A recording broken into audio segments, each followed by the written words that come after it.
Hello dear student, नमस्कार। एक बार फिर से जो है आप सभी का स्वागत है महेंद्र ज्ञान एजुकेशनल चैनल पर। आज जो है एक नया topic national AIDS control programme हम लेकर के आए हैं।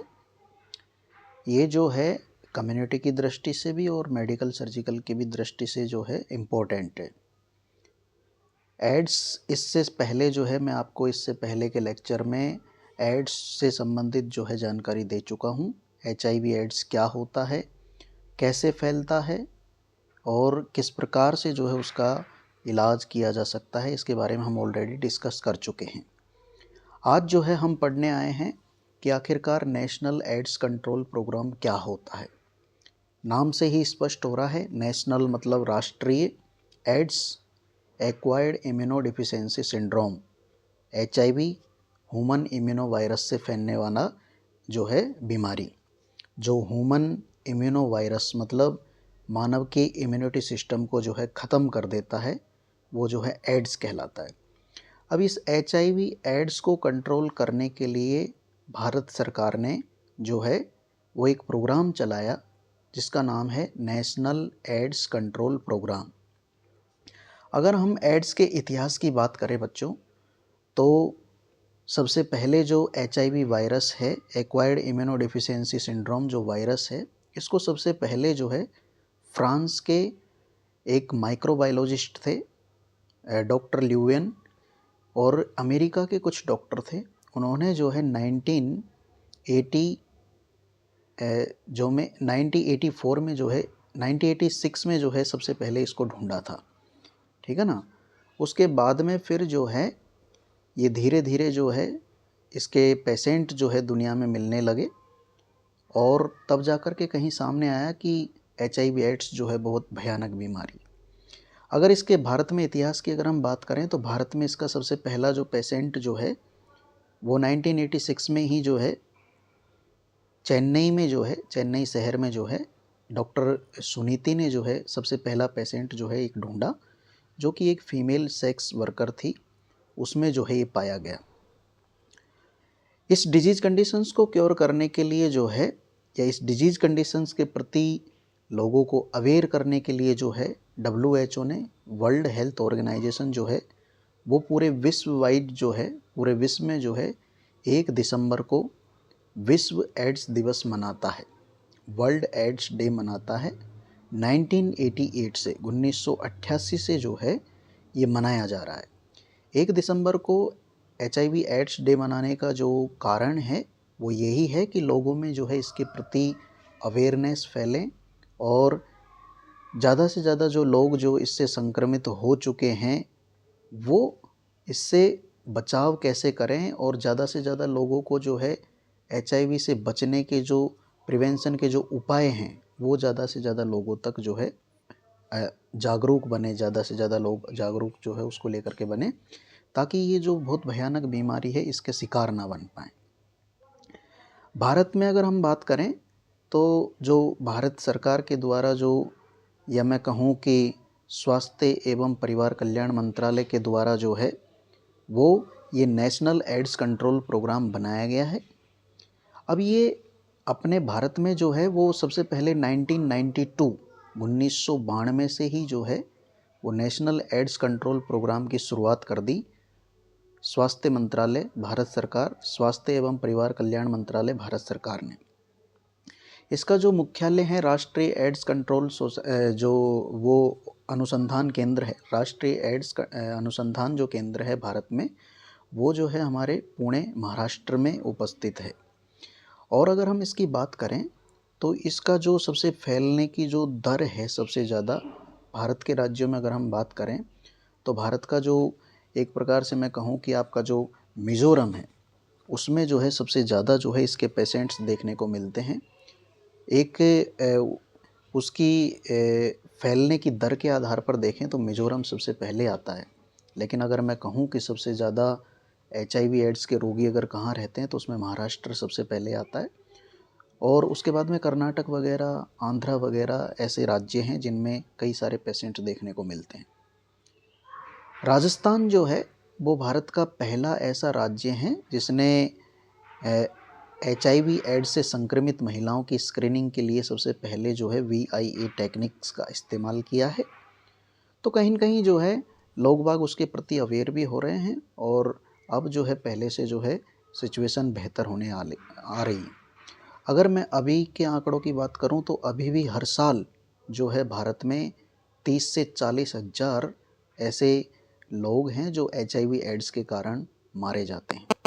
तो अभी भी जो है हमको इस पर फोकस करने की ज़रूरत है। इसी के लिए जो है भारत सरकार ने जो है ये कानून बना रखा है, ये चला रखा है, national AIDS control programme. NACP मतलब नेशनल एड्स कंट्रोल प्रोग्राम, और एक होता है NACO मतलब नेशनल एड्स कंट्रोल ऑर्गेनाइजेशन। वो संस्था, वो ऑर्गेनाइजेशन, वो ग्रुप जो आपके HIV एड्स को कंट्रोल करने के लिए प्रयासरत है। तो आइए इसके बारे में अपन बात करते हैं कि नेशनल एड्स कंट्रोल प्रोग्राम जो है वो human immuno virus AIDS, acquired immunodeficiency syndromes को जो है पब्लिक के अंदर कंट्रोल करने के लिए और पब्लिक को इसके लिए जो अवेयर करने के लिए जो है ये लाया गया है। ये जो है हमारी मतलब ministry of health and family welfare, Bharat जो स्वास्थ्य मंत्रालय है, परिवार कल्याण, स्वास्थ्य एवं परिवार कल्याण मंत्रालय हैं, उसके माध्यम से जो है ये चलाया जा रहा है नेशनल एड्स कंट्रोल प्रोग्राम। और इसको चलाने के पीछे मकसद क्या है कि HIV एड्स से जो लोगों को बचाव किया जा सके, अगर किसी को शंका है तो उसका टेस्ट किया जा सके, अगर कोई पॉजिटिव आ गया है तो उसका ट्रीटमेंट किया जा सके, और जिनका ट्रीटमेंट चल रहा है उनको अच्छे से केयर और सपोर्ट किया जा सके। उसके लिए जो है ये नेशनल एड्स कंट्रोल प्रोग्राम चलाया जा रहा है। मैं एक बार फिर से जो है आपको बताना चाहूँगा कि नेशनल एड्स कंट्रोल प्रोग्राम जो राष्ट्रीय एड्स को कंट्रोल करने का जो ये कार्यक्रम है वो 1992 से जो है चल रहा है। 1992 में जो है इसे पहली बार बनाया गया। 1986 में हमारे भारत में पहला पेशेंट मिला था और उसके जो है ठीक 6 साल बाद में 1992 में NACP national AIDS control programme बना दिया गया और उसे लागू कर दिया गया। जो इसका पहला फेज है वो 1992 से लेकर के 1999 तक, 1992 टू 1999 तक जो है ये चला। ये 7 साल के फेज के दौरान जो है भारत सरकार ने क्या किया कि जो HIV एड्स के जो पेशेंट हैं उनको एक तरह से ढूंढना स्टार्ट किया।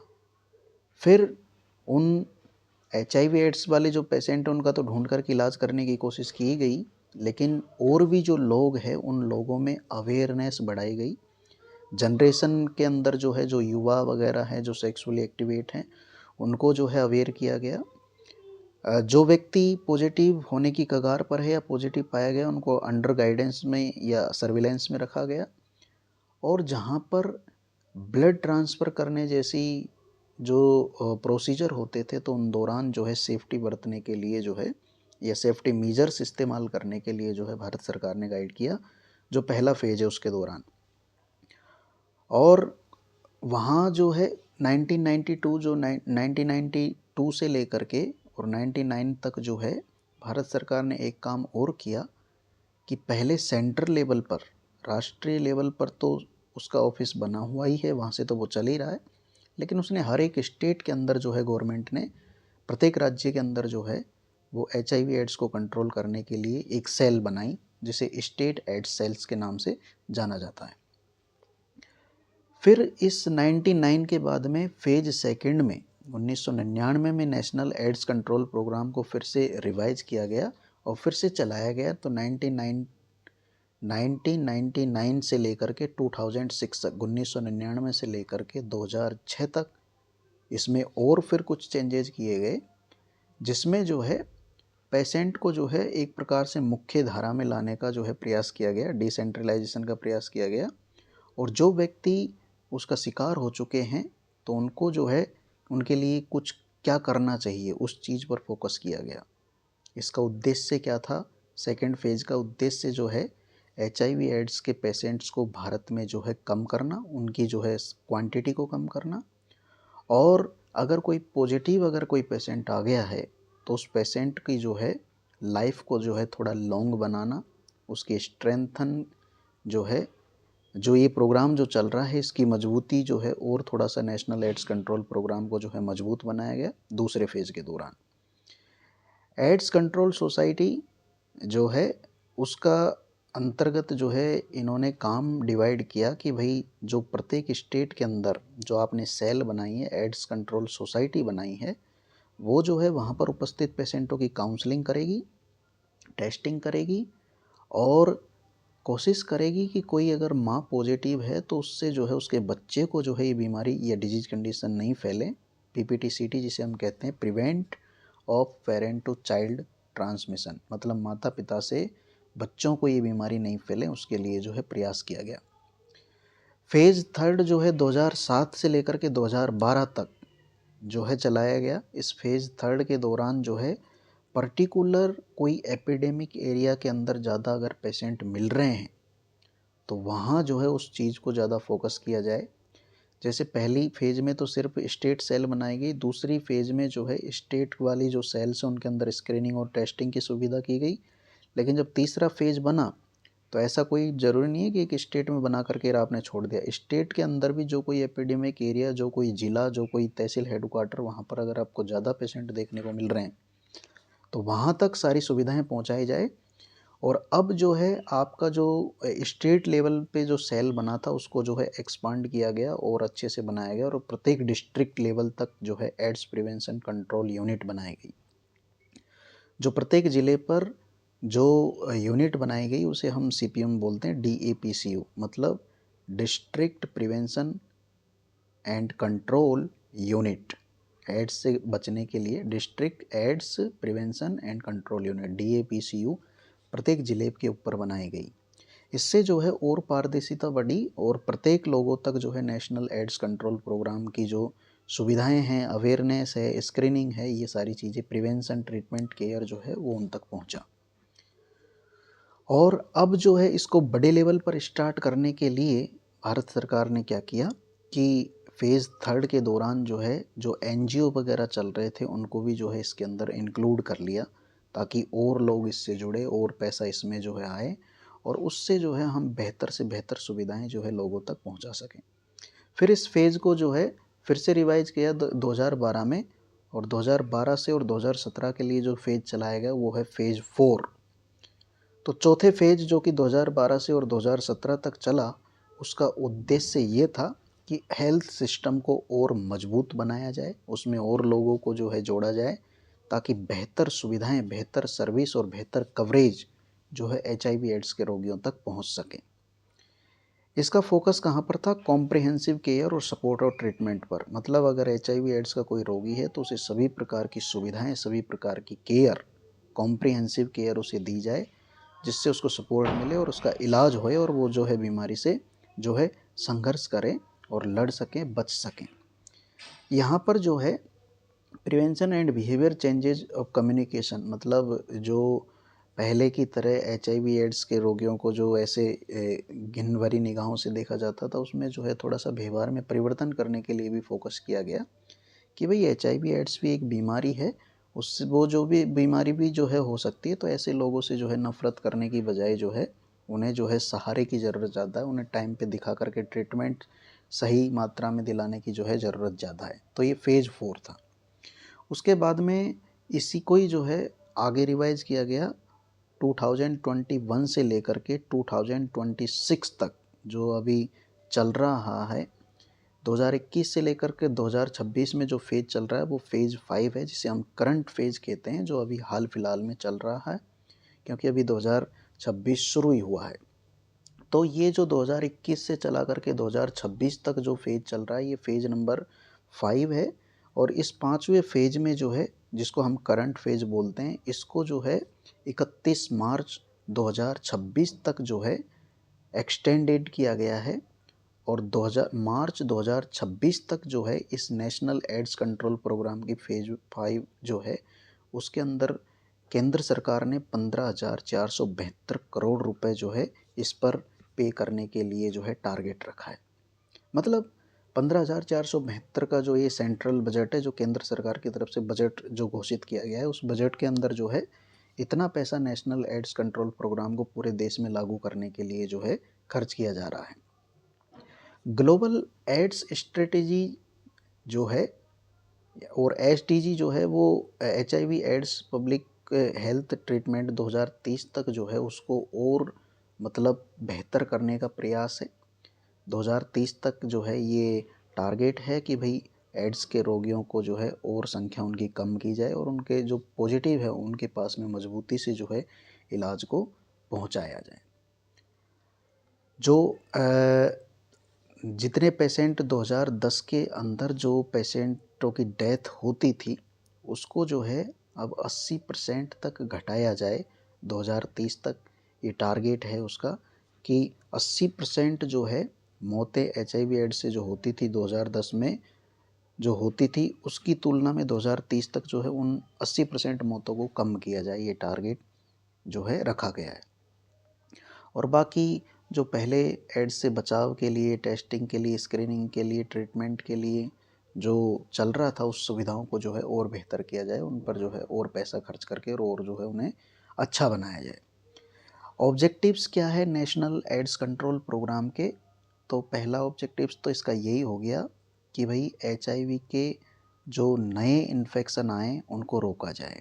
जिनको हो गया उनको तो हो गया, लेकिन और ज़्यादा पेशेंट HIV के देखने को नहीं मिले और कोई हाई रिस्क पर है तो ऐसी पॉपुलेशन को जो है स्पेशली जो है उन पर फोकस किया जाए और उन्हें बचाया जाए, ये इसका उद्देश्य हो गया। HIV एड्स की टेस्टिंग, काउंसलिंग और अर्ली डायग्नोसिस जो है इसको और बेहतर किया जाए, ये नेशनल एड्स कंट्रोल प्रोग्राम का ये भी एक उद्देश्य है।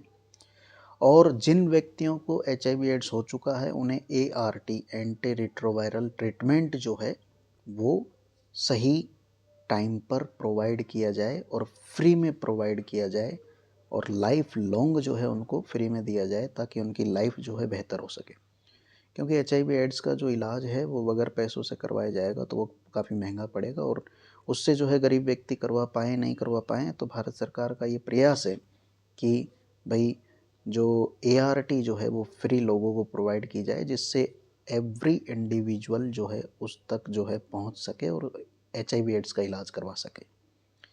पब्लिक की अवेयरनेस बढ़ाना भी इसका नेशनल एड्स कंट्रोल प्रोग्राम का एक उद्देश्य है, क्योंकि बचाव ही उपचार है, ये आपने सुना होगा। तो जब बीमार कोई व्यक्ति हो जाता है, जब कोई डिजीज कंडीशन हो जाती है तो उसको कंट्रोल करना बहुत मुश्किल हो जाता है। इतने पैसे पास में हो नहीं हो, इलाज के लिए जा पाए नहीं जा पाए, इसलिए लोगों में अवेयरनेस करें, लोगों को जागरूक करें और मतलब पब्लिक में अवेयरनेस अगर मजबूती से पहुंचेगी तो हो सकता है कि कई सारे पेशेंट इसको संक्रमित होने से बच जाएं। ये भी नेशनल एड्स कंट्रोल प्रोग्राम का एक ऑब्जेक्टिव है। HIV से संबंधित जो सर्विसेज हैं वो जनरल हेल्थ केयर सिस्टम के माध्यम से प्रोवाइड की जा रही है और उनमें जो है बेहतर सुविधाएं करने का जो है टारगेट है। यहाँ तक कि रिप्रोडक्टिव हेल्थ से संबंधित और TB प्रोग्राम से संबंधित भी जो है वो भारत सरकार के द्वारा प्रत्येक व्यक्ति को जो है पहुंचाई जा रही है सुविधाएं फ्री में। तो वहाँ जो है एड्स से संबंधित सुविधाएं भी जो है पहुंचाने का प्रयास है। इंस्टीट्यूशनल कैपेसिटी जो है वो बढ़ाना, वो भी एक टारगेट है नेशनल एड्स कंट्रोल प्रोग्राम के माध्यम से। पहले जहाँ 50 व्यक्तियों का इलाज होता था, हो सकता है वहाँ पर अब 70 करने की कैपेसिटी की जा रही है। तो नेशनल लेवल पे, स्टेट लेवल पे और डिस्ट्रिक्ट लेवल पे मान लीजिए पहले 10 पेशेंट का इलाज होता था तो वहाँ पे और कैपेसिटी को बिल्ड किया जा रहा है ताकि ज़्यादा और पेशेंटों का जो है बेहतर तरीके से इलाज किया जा सके। कोर स्ट्रेटेजी और कंपोनेंट क्या है कि यहाँ पर नेशनल एड्स कंट्रोल प्रोग्राम जो है वो चलाया ही इसलिए गया है ताकि ज़्यादा से ज़्यादा लोगों का प्रिवेंशन किया जा सके, बचाव किया जा सके। और इसके लिए अपन क्या कर रहे हैं, जो हाई रिस्क ग्रुप HRG, मतलब जो ज़्यादा HIV के शिकार होने की रिस्क पर जो ग्रुप है, ऐसे ग्रुप को जो है प्रिवेंशन किया जाए, बचाया जाए। जैसे एग्जांपल के लिए फीमेल सेक्स वर्कर जो होती हैं उनको जो है HIV एड्स होने की संभावना ज़्यादा है, तो फीमेल सेक्स वर्कर्स को जो है प्रिवेंशन करने के लिए जो है उन्हें अवेयर किया जाए। या फिर दूसरा जो है man who have sex with man, ऐसे पुरुष जो पुरुषों के साथ में सेक्स करते हैं तो उनको भी जो है HIV एड्स होने की संभावना ज़्यादा है, तो वो भी हाई रिस्क ग्रुप में आएंगे। ट्रांसजेंडर पर्सन जिन्होंने अपना लिंग चेंज करवा लिया है वो भी जो है सबसे ज़्यादा रिस्क पर है HIV एड्स की। और ऐसे व्यक्ति जो ड्रग्स वगैरह लेते हैं या इंजेक्टिंग ड्रग्स यूज करते हैं, तो ऐसे लोगों को भी जो है वो लोग भी जो है आपके हाई रिस्क ग्रुप के अंदर आएंगे। कुछ जो है ऐसे मूवमेंट करने वाले या फिर जो सफ़र करने वाले जो व्यक्ति है, ऐसे लोगों को भी जो है HIV एड्स होने की संभावना ज़्यादा है, तो वो भी हाई रिस्क ग्रुप में है। जैसे ट्रक वगैरह के ड्राइवर हुए या फिर जो ब्रिज बनाने वाली जो पॉपुलेशन जो एक जगह आज यहाँ है कल कहीं और, तो ऐसे लोगों में भी जो है ये होने की संभावना ज़्यादा है। और अपन इस नेशनल एड्स कंट्रोल प्रोग्राम के माध्यम से जो है लोगों से कम्युनिकेट करके और उन्हें जो है बोल सकते हैं कि भाई कंडोम का जो है आप ज़्यादा इस्तेमाल करें, कंडोम का प्रमोशन बेहतर करें, उनके व्यवहार में चेंजेस करने को बोले और उन्हें जो है सारी ज़िंदगी जो है एक ही पार्टनर से जो है सेक्स करने के लिए प्रेरित करें, मल्टीपल सेक्स पार्टनर ना रखें और उसका जो है अगर ऐसी कोई ज़रूरत पड़ती है तो उसमें जो है प्रिवेंशन सेफ सेक्स जो है किया जाए, उसके प्रति अपन जो है अवेयर करेंगे। ये भी एक जो है नेशनल एड्स कंट्रोल प्रोग्राम का ही कोर स्ट्रेटेजी है। तो पहला हो गया प्रिवेंशन, दूसरा हो गया टेस्टिंग एंड काउंसलिंग। मतलब कोई व्यक्ति जो है जिसे शंका है और उसे लग रहा है कि उसे HIV एड्स हो सकता है, तो वो जांच करवाना चाहे लेकिन उसे पता ही नहीं है कि कहाँ पर करवाना है, कैसे करवाना है, कहाँ होती है, कहाँ नहीं होती है। तो टेस्टिंग की सुविधाएं, टेस्टिंग सेंटर जो है वो बनाना, उनको टेस्टिंग सेंटर में ले जा करके जल्दी जो है उनकी जांचें करवा करके और अर्ली डायग्नोसिस, मतलब जितना जल्दी पता लग जाएगा उतने ही बीमारी सही होने की संभावना रहेगी। जितना लेट पता लगेगा उतनी बीमारी अपने पैर पसार चुकी होगी, तो उसका इलाज करना थोड़ा दुर्लभ हो जाएगा। तो काउंसलिंग करें, क्योंकि आजकल जो है लोग बाग होने के बावजूद भी नहीं बताते हैं या फिर समुदाय के डर से नहीं बताते हैं। तो ऐसे लोगों को जो है काउंसलिंग करके और उन्हें मोटिवेट करके कि भाई अगर ऐसा है तो चेक करवाना चाहिए, और हो भी गया है तो उसमें डरने वाली कोई बात नहीं है। उसका ट्रीटमेंट जो है अवेलेबल है, अगर आप उसे सही तरीके से लेते हैं तो आपकी भी लाइफ जो है वो सही तरीके से चल सकती है। कम्युनिटी के लोगों को ज़्यादा से ज़्यादा जोड़ करके और उनमें अवेयरनेस बढ़ा करके स्क्रीनिंग करके और जल्दी जो है बीमारी का पता लगाया जा सकता है। तीसरा आता है ट्रीटमेंट, केयर एंड सपोर्ट। मैं फिर कह रहा हूँ कि भारत सरकार के माध्यम से free ART anti retroviral therapy राष्ट्रीय लेवल पर नेशनल एड्स कंट्रोल प्रोग्राम के माध्यम से दी जा रही है। तो जो पेशेंट इसके शिकार हैं उनको जो है कहीं ART सेंटर पर जा कर के ट्रीटमेंट जो है लेना चाहिए, डॉक्टर को दिखाना चाहिए, रूटीनली चेकअप उनका होना चाहिए और सही टाइम पर सही समय पर दवाइयाँ लेते रहना चाहिए, जिससे जो है वो ठीक होते रहे। एक कोशिश हमें ये भी करनी है कि जिस मदर को HIV एड्स है उसके बच्चे को HIV एड्स नहीं होए। इसे prevention of mother to child transmission programmes चलाया जा रहा है, कोशिश की जाती है, लेकिन कभी कभार कोशिश करने के बावजूद भी जो है बच्चा में ट्रांसफ़र हो जाता है। सपोर्ट सिस्टम जिसके अंतर्गत अच्छे न्यूट्रिशन, काउंसलिंग और साइको सोशल केयर जो है प्रोवाइड की जाए, ये भी जो है नेशनल एड्स कंट्रोल प्रोग्राम के माध्यम से प्रयास किया जा रहा है। जब भी कोई ब्लड ट्रांसफ़र करने वाला जो प्रोसीजर होता है, जिसमें किसी पेशेंट को ब्लड चढ़ाना है या फिर किसी निडिल से दवाई देनी है, तो इस दौरान जो है ब्लड को सेफ्टी से ट्रांसफ़र किया जाए। और सेक्सुअली ट्रांसमिटेड इन्फेक्शन आजकल बहुत ज़्यादा देखने को मिलता है, जो सेक्स के माध्यम से HIV ट्रांसफ़र होता है एक व्यक्ति से दूसरे पर्सन के अंदर, एक महिला से एक पुरुष के अंदर, एक पुरुष से एक महिला के अंदर। तो वो जो है उसको जो है STI सेक्सुअली ट्रांसमिटेड इन्फेक्शन कहते हैं, उसको जो है कम किया जाए और ब्लड डोनेट करने के दौरान HIV पेशेंट की स्क्रीनिंग की जाए। ये भी जो है नेशनल एड्स कंट्रोल प्रोग्राम की एक कोर स्ट्रेटेजी है। एक होता है IEC इंफॉर्मेशन, एजुकेशन और communication.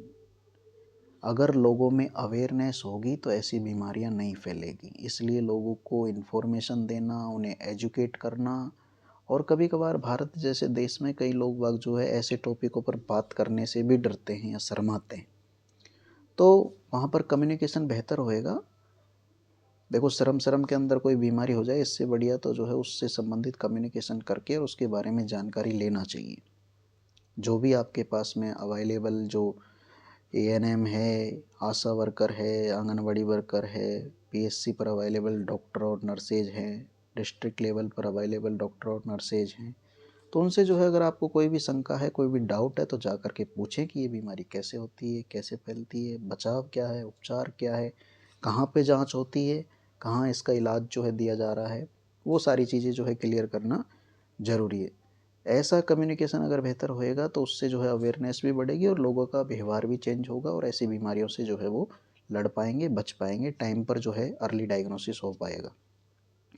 Decentralisation and institutional strengthening AIDS control society, state AIDS control society, जिसे हम शॉर्ट में SACS बोलते हैं, district AIDS prevention and control unit DAPCU बोलते हैं, ये जो है इम्प्लीमेंट कर रही है नेशनल एड्स कंट्रोल प्रोग्राम को लोकली एरिया पर। स्टेट पर SACS state AIDS control society चल रही है, डिस्ट्रिक्ट पर DAPCU district AIDS control prevention units चल रही है। तो ये जो है लोकल लेवल पर काम कर रही हैं, इनको जो है और बेहतर तरीके से जो है चलाना नेशनल एड्स कंट्रोल प्रोग्राम का उद्देश्य है। एक strategic information management system monitor progress, ये भी जो है वर्क कर रहा है। इससे पता लग रहा है कि कितने अभी हाल फिलहाल इस एरिया के अंदर जो है HIV एड्स के रोगी जो है सफ़र कर रहे हैं, अवेलेबल हैं, उनको वो ट्रीटमेंट वगैरह ले रहे हैं कि नहीं ले रहे हैं, और कोई नया पेशेंट तो नहीं आ रहा है, लोगों में अवेयरनेस कितनी है, पहले उस साल में कितने केस थे, अब कितने केस बचे हैं, वो सारा जो है वो भी जो है आपका सिम्स के माध्यम से, स्ट्रेटेजिक इंफॉर्मेशन मैनेजमेंट सिस्टम के माध्यम से मॉनिटर करके उसमें अंदर प्रोग्रेस किया जा रहा है।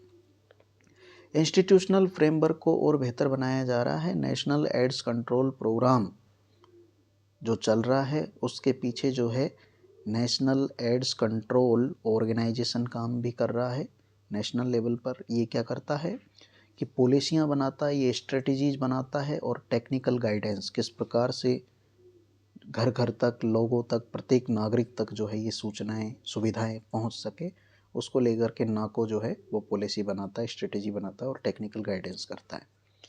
दूसरा SACS जो स्टेट लेवल पर एड्स कंट्रोल सोसाइटी है, स्टेट लेवल पर काम कर रही है, वो स्टेट स्पेसिफिक रेस्पॉन्स जो है वहाँ पर इम्प्लीमेंट करती है, जो भी गाइड पॉलिसी वगैरह बना करके सेंट्रल गवर्नमेंट से जो दी गई है उनको इम्प्लीमेंट करने का प्रयास करती है। DAPCU जो कि डिस्ट्रिक्ट लेवल पर काम कर रहा है, इसका ये फोकस रहता है कि ज़िले के किस पर्टिकुलर एरिया के अंदर जो है बीमारों की या पेशेंटों की संख्या ज़्यादा है, तो उस एपिडेमियोलॉजी एरिया के अंदर जो है जा कर के मॉनिटरिंग करके और वहाँ प्लानिंग करके और आइडियाज़ को इम्प्लीमेंट करके और वहाँ पर उपस्थित अवेलेबल पेशेंटों को ट्रीटमेंट देना, उनका इलाज करना, ये इसकी पॉलिसी रहती है।